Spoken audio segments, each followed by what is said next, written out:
ஸ்ரீகாந்த் அவர்கள் சொல்லும் போதும் சொல்றாங்க, ராமதாஸ் ஐயா இல்லாத பாமக பிணத்துக்கு சமம், பிணத்தின் மேல் அரசியல் செய்கிறார் அன்புமணி அப்படிங்கிறாங்க.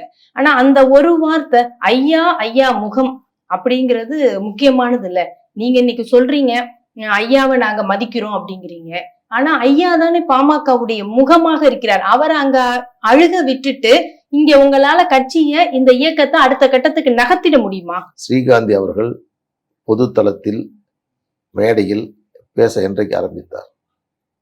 அவர் பேசுகிறது அவருடைய மனசாட்சியாக, அவருடைய கருத்தாக இதுவரையில் பேசியிருக்கிறாரா?